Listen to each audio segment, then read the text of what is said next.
북한이 올해 두 번째 미사일 도발에 나섰습니다. 한미 연합 연습을 예정대로 진행할 경우 전례 없는 대응에 직면하게 될 것이란 위협을 한 지 하루 만입니다. 네, 이와 관련해서 양욱 아산정책연구원 연구위원과 자세히 짚어보겠습니다. 안녕하세요. 네, 안녕하십니까. 네, 안녕하십니까. 네, 북한이 조선중앙통신의 보도를 통해서 어제 쏘아올린 미사일이 ICBM 화성 15형이라고 발표를 했습니다. 정점 고도를 보면 이제 5,700km나 되고 사거리야 1,000km 좀 내외지만 발사각을 낮추면 미국 본토를 전체 다 커버할 수 있는 범위인 것이죠. 뭐 일단은요, 발사 데이터만 놓고 봤을 때는요, 만약에 한 45도 정도의 정상 각도 발사다라고 했을 때 네. 거의 한 14,000km 정도를 날아갈 수 있지 않을까, 최대. 예. 그렇다고 한다면 미국의 거의 대부분이, 미 본토의 거의 대부분이 타격 대상이 될 수 있다고 평가할 수 있을 것입니다. 예. 지금 뭐 이렇게 궤도 말씀을 주시긴 했습니다만은 보면은 이번 발사의 어떤 방향이랄까 궤적이랄까 이런 부분들이요, 지난 11월 18일 날 발사했던 북한의 화성 17형 미사일의 그 궤도와 거의 유사합니다. 네. 근데 이제 다만 차이라고 한다면은 고도가 좀 낮고 그다음에 사거리가 한 100km 정도 이제 짧게 되고, 그러니까 결국 고각 발사를 한 것은 똑같다라는 것이죠.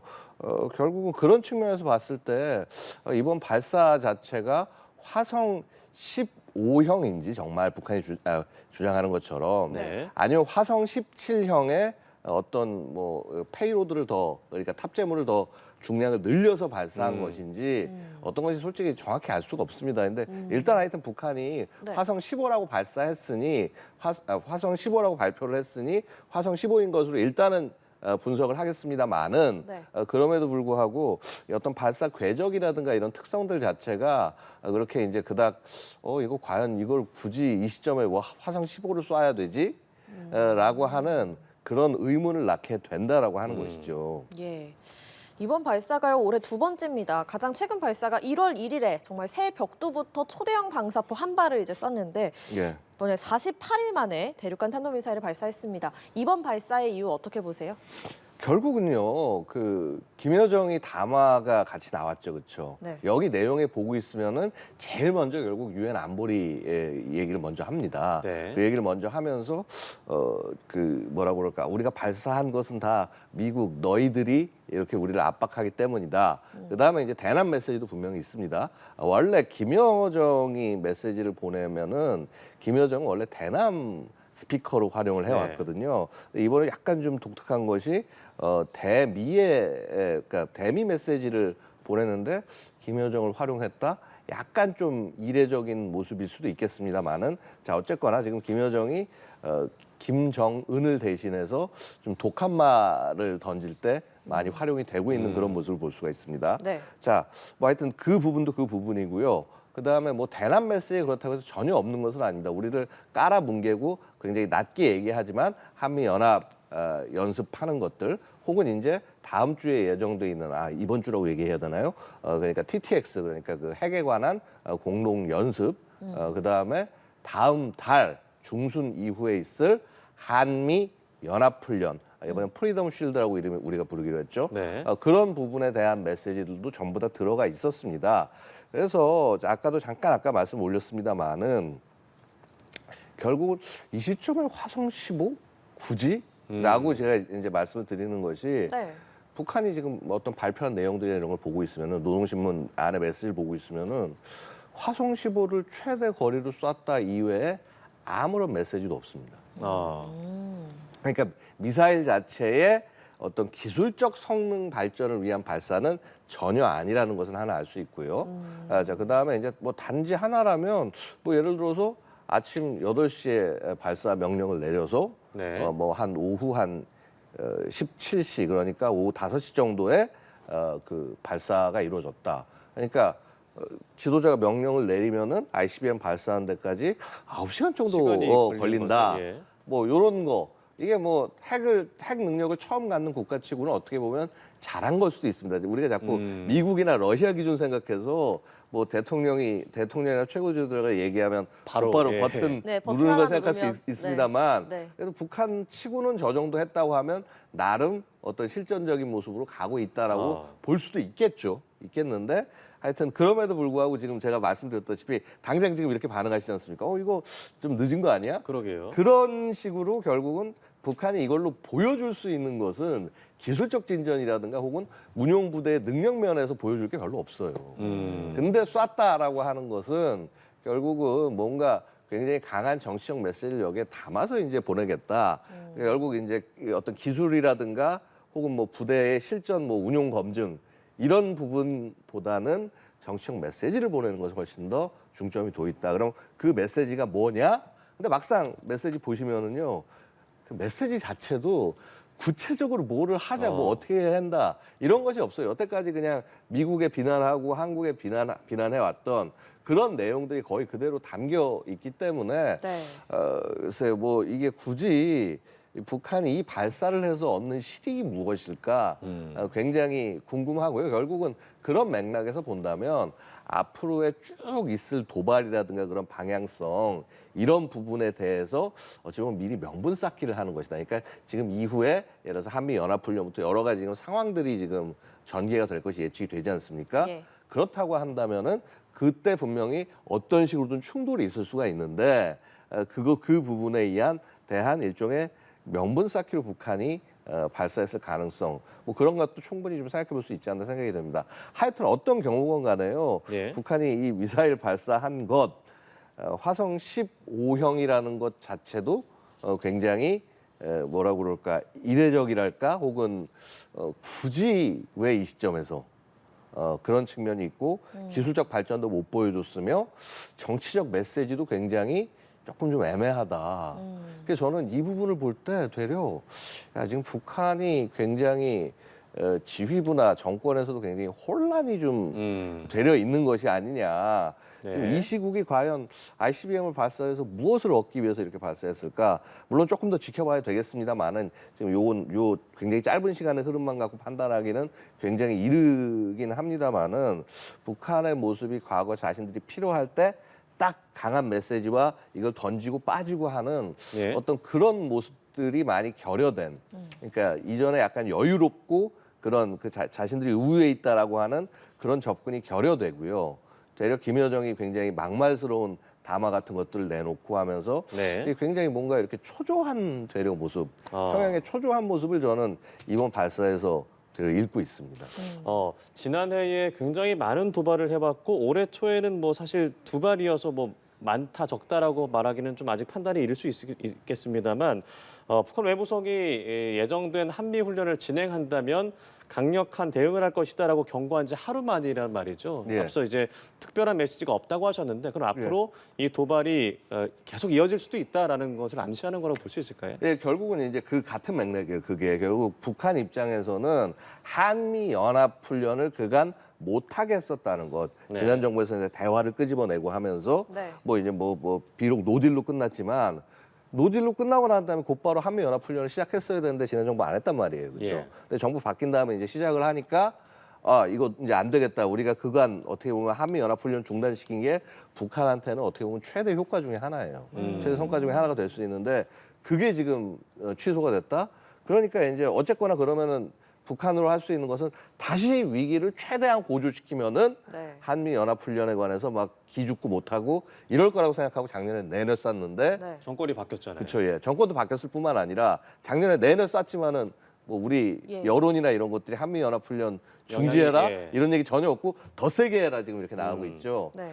지금 평양이 자신들이 생각하는 방향으로 이 어떤 대화라든가 흐름이라든가 혹은 대한민국 내 여론이나 이런 것들이 안 흘러가는 거예요 지금. 그래서 그런 과정에 그렇다면 계속 이제 미사일 발사나 이런 것들을 통해서 자꾸 성과라도 내야 되는데 이게 지금 꽃감 뽑아 먹듯이 지금 다 지금 어떻게 보면 기술적으로 중요한 것들은 이미 어느 정도 다 나와 있는 것이고요. 아무리 뭐 북한의 뭐 과학 일꾼들이 뭐 뛰어나고 뭐하고 한다고 해도요. 지금 이 이상의 것을 갑자기 더 성과를 내는 거는 분명히 얘들도 한계가 있다는 것이죠. 결국 이제 분명히 이렇게 제가 지금 계속 말씀드리는 것은 약간 좀 기술적으로 보면 무리한 발사다라는 네. 말씀을 계속 드리는 게 이걸 기술적인 어떤 진정과 이런 것들을 보여주기 위한 것이었다고 한다면은요, 이거는 거의 지금 소위 그 북한의 그 과학 일꾼들이 그 김정은의 무리한 요구에 의해서 갈려나가는 수준이다. 아. 그렇지 않고는 이렇게 자꾸 뭔가 어떤 그 뭔가 성과를 내기 위한 발사라는 것이 네. 있기가 쉽지 않다는 것이고요. 만약에 그럼에도 불구하고 이게 발사가 되는 것이 김정은이요 만족하고 계속해라고 얘기한다고 한다면 김정은 자체도 북한의 미사일 개발의 수준과 실상에 대해서 충분히 보고를 받지 못하고 어찌 보면 중간에 간부들이 네. 이렇게 뭔가 이렇게 우리가 큰일을 했습니다 하면서 네. 보고하는 그런 그 인해 장막에 둘러싸여 있는 것인지도 모르겠다. 사실 어떻게 보면 그런 것이 최근 보면 이제 북한의 주요 그 지휘자들이 대거 교체가 있었지 않습니까? 그런 것과 사실 어찌 보면 연계되어 있을지도 모르겠다라는 생각이 듭니다. 예. 어제가 제가 여기서 더 말씀을 드리는 부분은 약간 굉장히 심한 추론의 부분이 될 것이고요. 저 좀 더 구체적인 증거가 돼야지 말씀을 드릴 수 있는 부분이겠지만 최소한 한 가지 확실히 말씀드릴 수 있는 것은 이게 화성 15여도 이상하고 화성 17이면 더 이상하다. 왜냐하면 지금 사실은 화성 17을 더 계속 발사하면서 성능을 높여나가야 될 시기예요. 네. 예. 높여나가야 될 시기인데 화성 15를 쐈다? 굉장히 뭔가 핀트가 안 맞는 거죠. 그 역으로 가는 거잖아요. 그렇죠. 그 말은 뭐냐면은 화성 17이 지금 성능적으로 문제가 있다. 아. 충분히 성능이 나오지 않고 있다. 그렇기 때문에 뭔가 미국에 지금 메시지를 보여야겠는데 15라도 쏴야겠다. 이것이 되는 것일 수 있고요. 혹은 이제 제가 뭐 좀 다른 분석입니다만 화성 17이 너무 커요. 네. 이동식 발사 차량을 싣고 움직이기 너무나 크고 바보 같은 무게도, 미사일이에요. 그러니까 이거는 사실은 사일로에 넣고 쏘야지 정상이거든요. 이건 어느 나라의 그 미사일 전문가들이 봐도 야 저거를 이동식 발사대 싣고 쏴? 얘들 제정신이야? 라는 소리를 할 거예요. 네. 그래서 결국은 아마 사일로 발사 방식으로 17은 궁극적으로 넘어갈 것으로 보이고요. 이제 그렇다면은 이동식 발사 중에서 그나마 쓸 수 있는 게 기존에 개발해 놓은 15니까 15에 좀 더 집중하는 것인가? 뭐 이렇게 볼 여지도 있다라는 것이죠. 예. 기술적인 측면 말씀하셨으니까 이 부분도 좀 짚어보겠습니다. 작년 12월에요. 김여정 노동당 부부장이 그 ICBM의 대기권 재진입 기술을 확보했다 이렇게 발표를 했습니다. 예. 그러면은 이번 이 화성 15형 발사에서 이 기술이 적용됐다고 볼 수 있을까요? 전혀 아니죠. 왜냐하면은 지금 이제 그 얘기가 기술을 확보했다라기보다는요. 김여정이 야 니들 결국 재진입을 할 때 이게 정상 각도로 진입하는 것과 수직으로 진입하는 게 차이가 커요. 네. 수직으로 진입하면은 마모나 이런 것들이 굉장히 적어서 네. 미사일 테스트가 잘 안 되는데, 그러니까 고각으로 쏘면은 다시 대진입할 때 거의 직각으로 하니까 수직으로 오니까 마모가 덜 되는데, 그런데 예를 들어서 얘가 정상 각도가 되면 이렇게 이제 들어올 거 아니에요. 예. 그러면은 마모 되는 시간이 훨씬 더 길어지는 거죠. 그러니까 정상 각도로 쏴야지 돼야지 이거 갖고는 우리 인정 못하겠다라고 전문가들이 얘기하니까 승질을 막 내면서 굉장히 좀 안 좋은 말을 섞어가면서 그럼 우리 쏴보면 될 거 아니 얘기했는데 네. 못 쏴본 거잖아요 지금. 그럼 결국은 이거는 11월 발사 그래서 제가 거의 비슷하다는 거예요. 쏜데도 평양순환에서 쏴서 떨어진 지점도 일본 오시마 한 200km 지점 거의 같은 데 떨어졌어요. 네. 다만 이제 사거리가 조금 부족하고 고도가 조금 부족하다. 이거는 얘가 추진체가 힘이 좀 부족하거나 아니면은 기존의 그 추진체에 굉장히 무거운 무게를 실어서 실다 보니 사거리가 줄거나. 그러니까 이게요. 북한 주장한 것처럼 화성 15 그러니까 원래 이제 화성 15를 쏘면 한 13,000km 정도까지 평가했는데 14,000까지 올라갔다고 얘기하는 거잖아요. 네. 그러니까 화성 15를 성능을 올려서 쏜 걸 수도 있지만은요. 네. 달리 얘기하면은 화성 17에 좀 더 무거운 걸 실었더니 거리가 안 나온 걸 수도 있다는 거예요. 근데 어떤 경우건 간에 이거는 그닥 북한이 뭔가 발전한 모습을 보여준 건 전혀 아니다. 이렇게 말씀드리는 거죠. 예. 예, 그럼 이제 발사 위치도 한번 짚어보면 이 자유아시아 방송의 보도에 따르면 지난해 감행한 미사일 발사 대부분이 이 평양 이 순안국제공항 어제 이제 쏘아올린 위치도 예. 그렇죠. 이곳에서만 18건 정도가 발사가 됐다고 하는데 이 위치에 대해서는 또 어떻게 분석을 할 수 있을까요? 그러니까 이 평양 순환에서 발사하는 건요. 이건 거의 시험적인 성격의 것. 예. 그러니까 새롭게 실험을 해야 되는 것들을 평양 순환에서 쏘고요. 그다음에 또 하나가 뭐가 있냐면 실험을 하지만 예를 들어서 이런 거죠. ICBM은 거의 지금 최근 보고 있으면 무조건 평양 순환에서 발사를 합니다. 예. 그러니까 ICBM 관련된 아. 시험 발사가 굉장히 많다는 얘기가 되는 것인 네. 거고요. 네. 그리고 이제 그 다음에 이제 보고 있으면은 평양 순환 이외의 곳에서 발사를 하는 것이 단거리 미사일들이 주로 발사가 돼요. 그러면 뭐냐면 걔들은 시험 단계를 지나서 이제 실전 배치 단계로 갔기 때문에 그렇게 된 것이고요. 예. 예, 그렇게 평가할 수 알겠습니다. 있겠습니다. 네. 앞으로 북한이 더 세게 도발할 거다. 뭐 이런 분석, 뭐 연구위원께서도 이렇게 짚어주고 계시는데 실제로 22일에 미국, 한국 확장 억제 수단 운용 연습이 있고요. 또 다음 달에는 한미 연합 훈련이 예정돼 있습니다. 앞으로의 도발 시간표 어떻게 예상할 수 있을까요? 지금 사실은 도발 시간표가 시작이 된 걸로 봐야죠. 예. 이번 발사가 이제 어찌 보면 한미 원래 연합 훈련 하기 전에 북한이 도발을 합니다. 그다음에 이제 과거 기준으로 본다면은 연합 훈련하는 기간 동안은 도발을 해도 되게 제한적으로 하거나 이제 뭐 살짝 그 뭐라고 그럴까 강도가 그렇게 높지 않은 모양으로 보이고 난 다음에 한미 연합 훈련이 끝나고 미군 전력이 상당 부분 빠지고 난 다음에 그때 대대적으로 하거든요. 근데 이제 작년부터의 차이는 뭐냐하면 한미 연합 훈련 기간에도 실험을 그러니까 나름 자기네들 군사 훈련과 대응 훈련을 한다고 그래서 대응 군사 작전이라고 표현하기도 하고요. 네. 대대적으로 하니까 네. 이번에도 그럴 가능성 한번 생각해 봐야 된다. 음. 그다음에 그런 수준을 넘어서 일반적인 대남 도발, 재래식 대남 도발의 가능성도 생각해 볼 수 있겠습니다. 예.